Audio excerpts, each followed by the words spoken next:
शुक्रवार पेठेतील श्री रामलिंग चौडेश्वरी यात्रोत्सवास गुरुवारी 14 मे पासून सुरुवात होणार असून त्यात विविध कार्यक्रमाचे आयोजन करण्यात आले आहे। 14 मे रोजी शहर उत्तरचे आमदार विजयकुमार देशमुख यांच्या निधीतून श्री चौडेश्वरी मंदिरासमोर बांधण्यात आलेल्या भव्य सभा मंडपाचा लोकार्पण सोहळा मैंदर्गी येथील श्री विरक्त मठाचे श्री मृत्युंजय महास्वामीजी यांच्या अमृत हस्ते होणार आहे।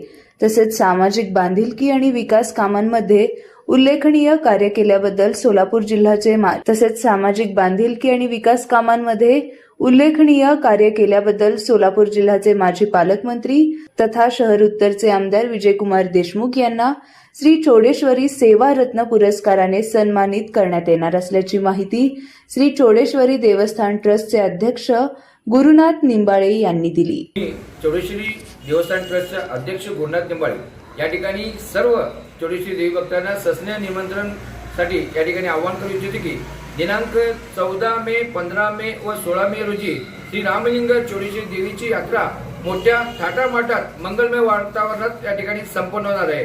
दिनांक 14 रोजी आमदार विजयकुमार देशमुख यांच्या विशेष प्रयत्नातून त्यांच्या निधीतून या ठिकाणी चौडेश्वरी देवी सभा मंडपाचे उद्घाटन या ठिकाणी मैंदर्गीचे महास्वामीजी मृत्युंजय महास्वामीजी यांचे शुभ हस्ते होणार आहे। तसेच आजपर्यंत या सामाजिक बांधिलकी जपत विविध क्षेत्रात उल्लेखनीय कार्य केल्याबद्दल आमदार विजयकुमार देशमुख यांचं या ठिकाणी श्री चौडेश्वरी सेवारत्न पुरस्कार देऊन त्यांना सन्मानित करण्यात येणार आहे।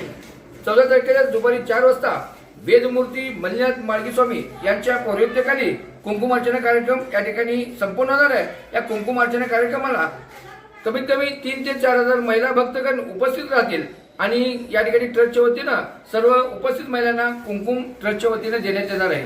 त्यानंतर दिनांक 15 तारखेला 15 मे रोजी मुख्य कार्यक्रम सुहासिनी ओटी भरण आणि महाप्रसाद सकाळी 9 वाजल्यापासून ते दुपारी 6 वाजल्यापर्यंत सर्व सुहासिनींना ओटी भरून या ठिकाणी महाप्रसादाचे आयोजन करण्यात आलेले आहे। तसेच दिनांक 16 रोजी वैशाख शुद्ध अमावस्या रोजी दुपारी 5 वाजता या ठिकाणी चौडेश्वरी देवीची सौवाद्य मिरवणूक निघणार आहे। तरी मी सर्व चौडेश्वरी देवी भक्तांना विनंती करू इच्छिते की या 3 दिवस होणाऱ्या यात्रा महोत्सव आपण या चौडेश्वरी देवीचं दर्शन घेण्यासाठी यावं आणि या धार्मिक कार्यक्रमाला उपस्थित राहून या कार्यक्रमाचा लाभ घ्यावा असं मी सर्वांना आवाहन करतो।